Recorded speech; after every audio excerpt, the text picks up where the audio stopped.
Você já se perguntou o que acontece quando uma imagem te olha de volta?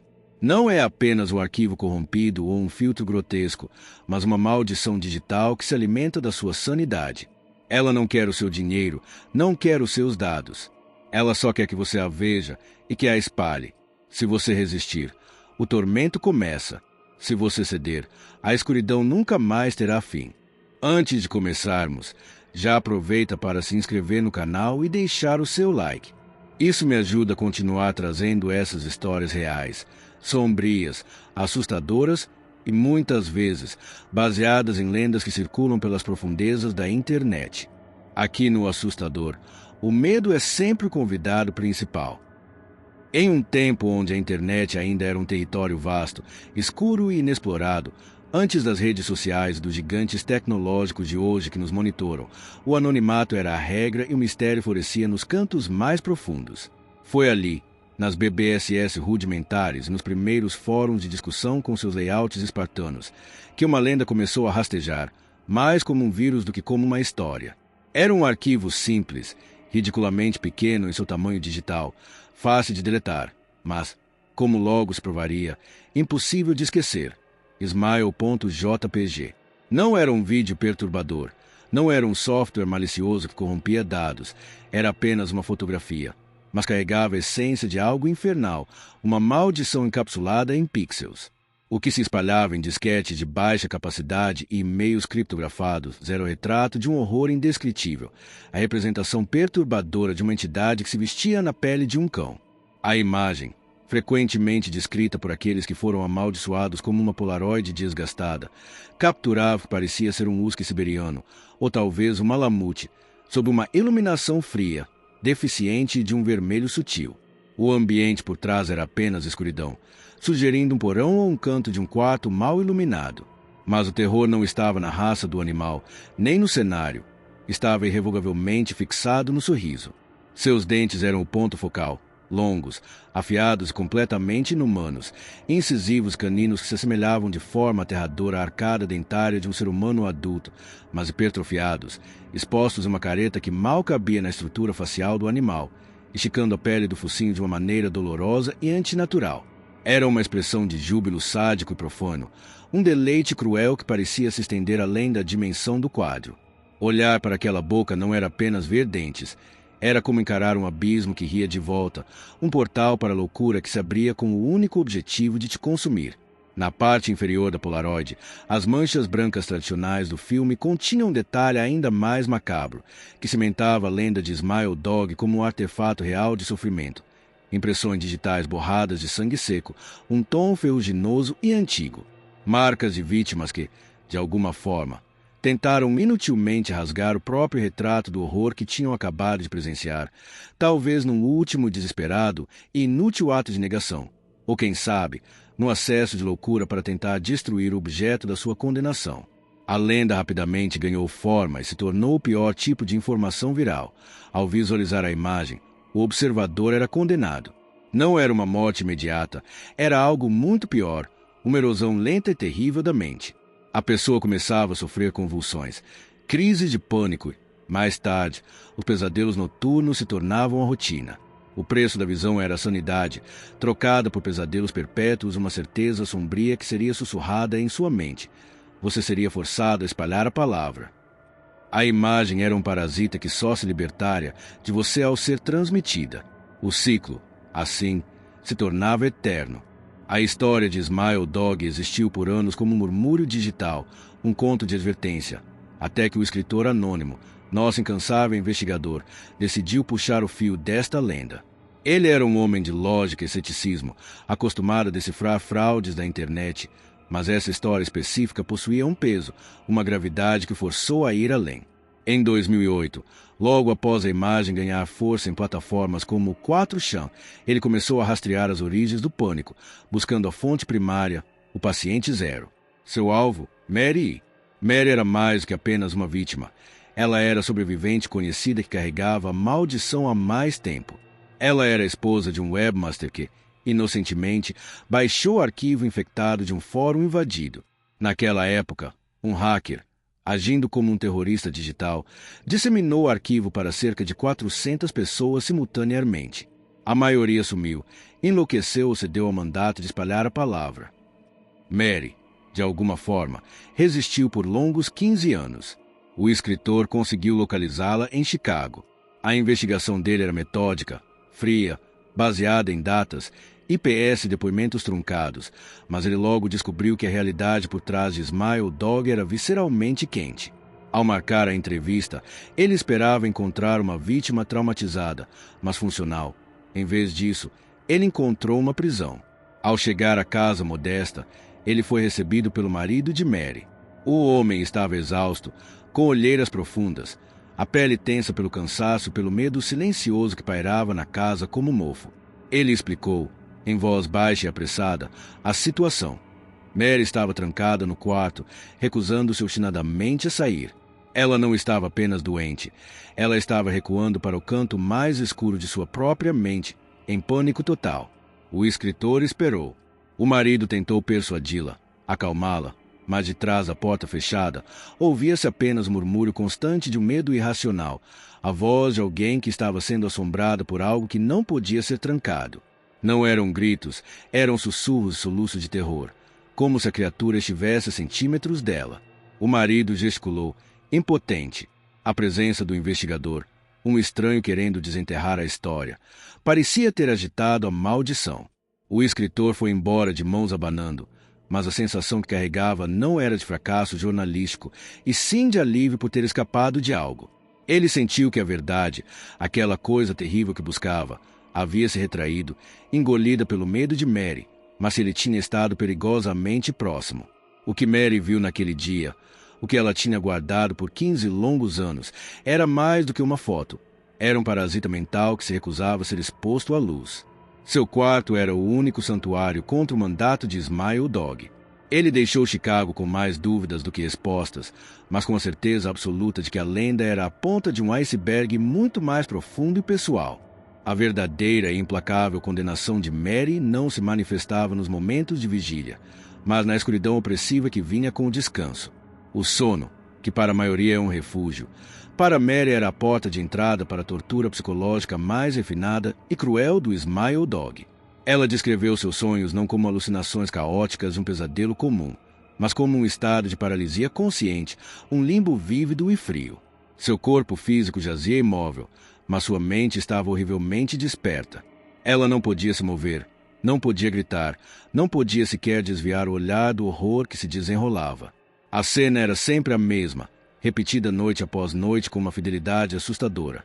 Ela estava em seu próprio quarto, mas as sombras eram mais densas, parecendo engolir a luz residual, e o ar era pesado e gelado. E ali, no canto mais escuro, fundindo-se com o negrume, estava ele, o cão, idêntico à figura do arquivo Smile.jpg, pairando sobre ela a poucos metros de distância. Seus olhos injetados, de um vermelho opaco e frio, fixos em Mary, eram a única fonte de luz na escuridão opressiva, faróis demoníacos que prendiam em seu lugar.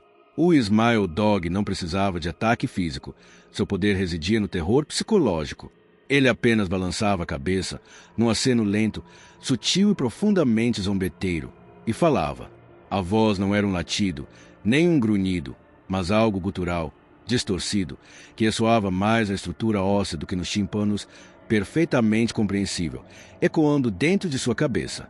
Mary sabia, com uma certeza fria, que aquela criatura não era um compossuído, mas uma força sobrenatural, antiga e poderosa, que tomava aquela forma vil e sorridente para se comunicar com ela e atormentá-la.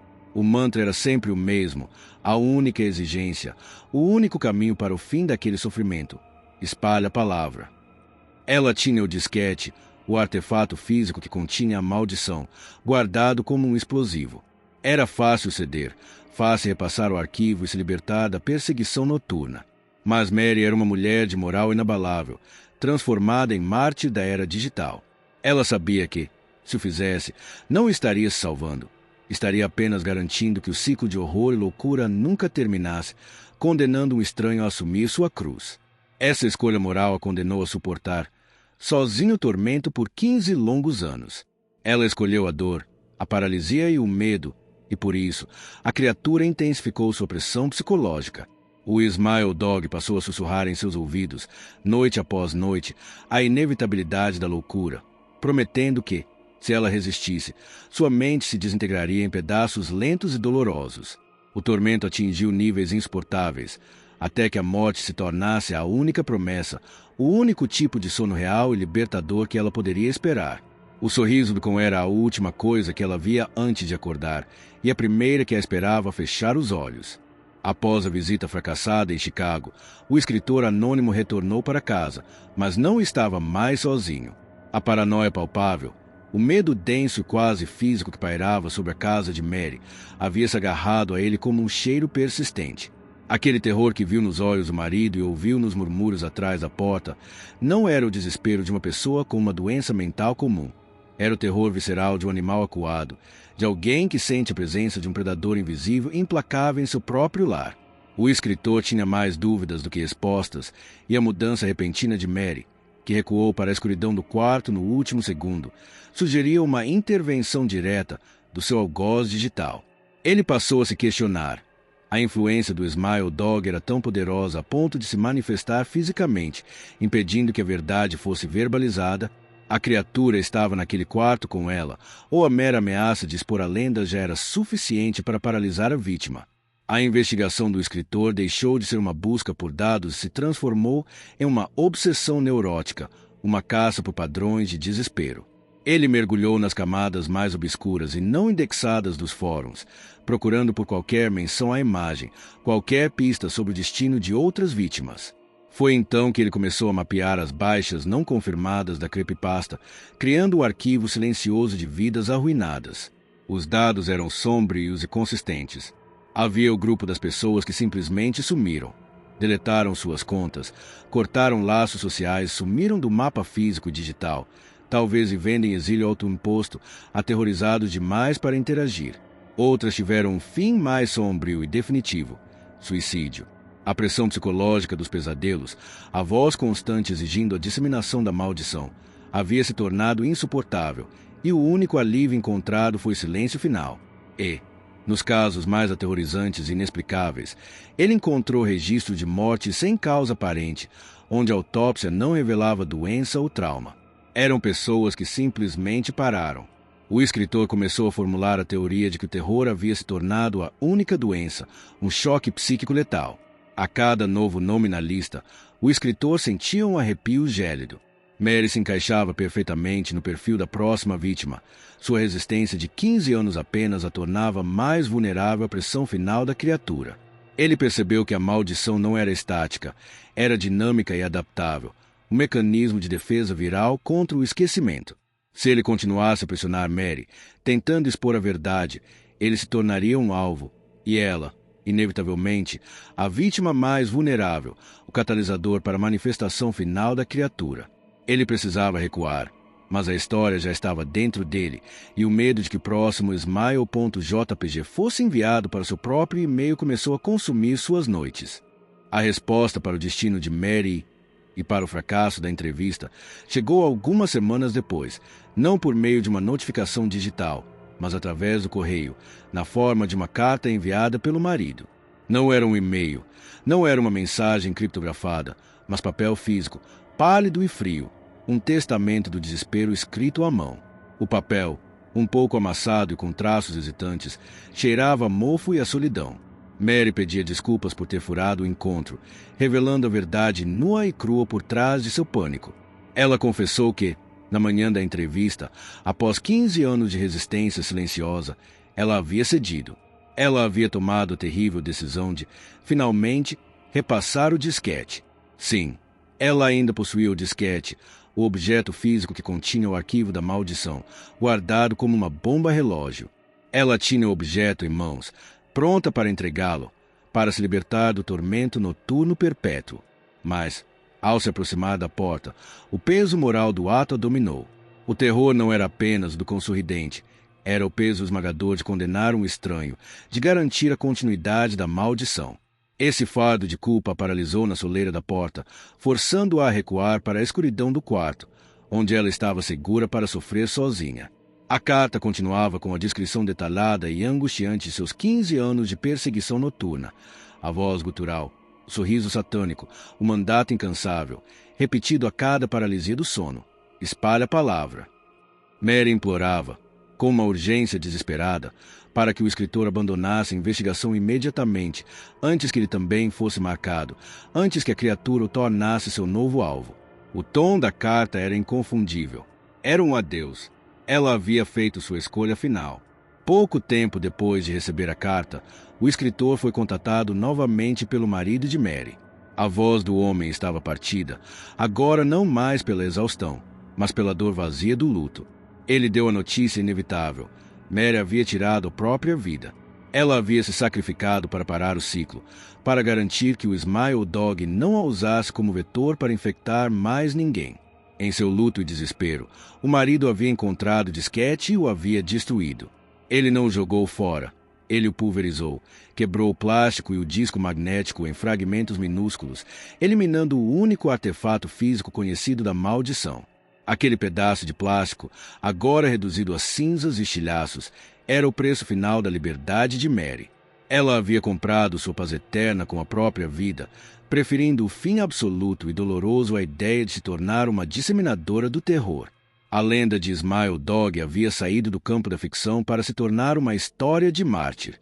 A morte de Mary não foi apenas uma tragédia. Foi o divisor de águas definitivo na investigação do escritor. O ceticismo que antes o protegia desmoronou, substituído pela certeza gelada de que a lenda não era apenas real, mas um eco tangível de morte e loucura que atravessava a fibra da internet, deixando um rastro de vítimas silenciosas. Ele não podia mais ignorar. O Smile Dog, ele teorizou, era como uma doença venérea digital, transmitida pelo contato visual, onde a única cura aparente, ou melhor, a única forma de remissão, era a transmissão imediata para um novo hospedeiro. A maldição exigia a sua expansão, forçando o infectado a se tornar o vetor, em uma perversão sádica da sobrevivência. Sua obsessão se concentrou em decifrar o que tornava a imagem tão potente. Não era apenas o grotesco evidente do cão de dentes humanos.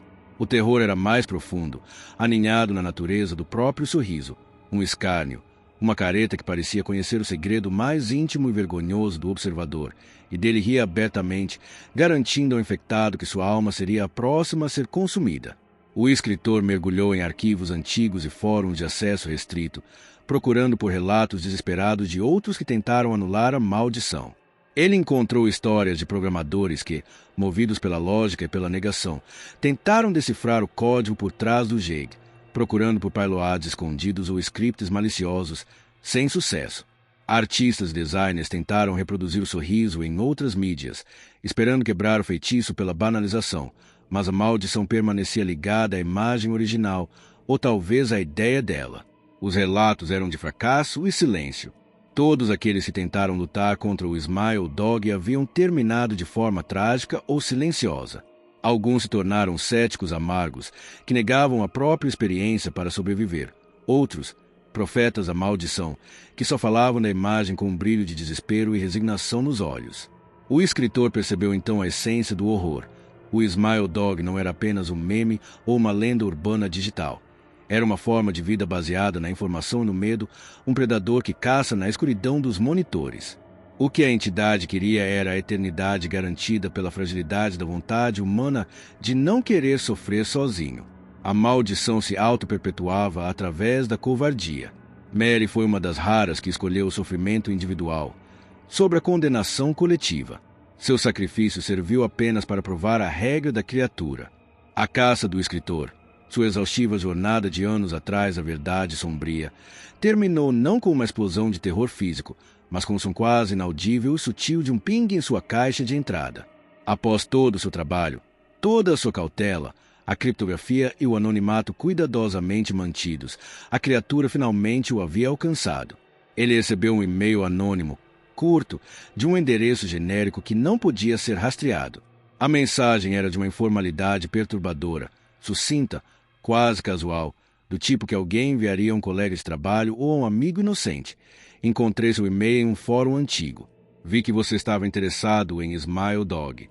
Eu vi a imagem E honestamente, não é tão assustadora quanto dizem. As pessoas exageram. O tom descontraído era um véu fino cobrindo o horror implícito. A frase final, a frase de entrega, era um cumprimento cruel ao mandato que Mary lutou para quebrar, um ciclo completo de desespero e inevitabilidade. Por isso, estou espalhando a palavra. Em anexo, um único arquivo simples, com apenas 12 kilobits, o peso digital incrivelmente leve de uma maldição que se estendia por séculos de medo. Smile.jpg. O escritor ficou paralisado diante da tela luminosa, o calor do monitor contrastando com o frio que rastejava por sua espinha. Suas mãos suavam sobre o mouse. 15 anos de horror de Mary haviam terminado em suicídio. O final incerto dele estava a um clique de distância. Ele sabia, com uma certeza visceral, o que estava contido naquele pequeno pacote de dados. O cão, o sorriso sádico de dentes humanos, as manchas de sangue. Ele sentiu o pânico rastejar pelo peito, o mesmo pânico que trancou Mary no quarto. Ele tinha a opção de deletar o e-mail, esvaziar a lixeira e fingir que nunca o havia visto, talvez salvando pela negação. Ou poderia abrir o arquivo, olhar e se juntar à longa e crescente linha de vítimas de Smile Dog. A escolha era um paradoxo cruel. Se abrisse, a criatura o assombraria em seus sonhos, exigindo a expansão. Se resistisse, o tormento seria eterno, um fardo que ele carregaria até a loucura ou a morte, como Mary. Se cedesse e enviasse a foto, ele teria a paz, o alívio que a maldição prometia, mas saberia que o horror, seu sofrimento, teria apenas mudado de endereço, condenando a próxima alma inocente. A dúvida pairou no ar gelado de seu escritório, paralisante e fria. Se ele olhasse para a imagem, ele teria a coragem, a força moral, para não ser o próximo a espalhar a palavra. E, no fundo de sua alma exausta, após testemunhar o destino de Mary e rastrear os suicídios, ele sabia a resposta. Ele sabia o que a maioria das vítimas escolhe quando a escuridão se torna o único caminho para a paz. Sim, ele enviaria. O mundo digital estava quieto e apenas o cursor piscava sobre o arquivo anexado, esperando a decisão final que selaria o destino de sua mente e o futuro da maldição. O que aconteceu em seguida, ninguém sabe. A história do escritor não tem um fim definitivo, pois a maldição do Smile Dog é a história da incerteza. A imagem ainda existe, não em um disquete, mas replicada, corrompida, esperando. Ela pode estar em seu disco rígido, em um cache de navegador, escondida em um e-mail antigo. O que sabemos é que alguém, um dia, tem que espalhar a palavra. Você já checou sua caixa de entrada hoje? Se você gostou dessa história, se inscreve no canal O Assustador e deixa o like. Isso me ajuda a continuar trazendo mais relatos sombrios, reais e assustadores como esse.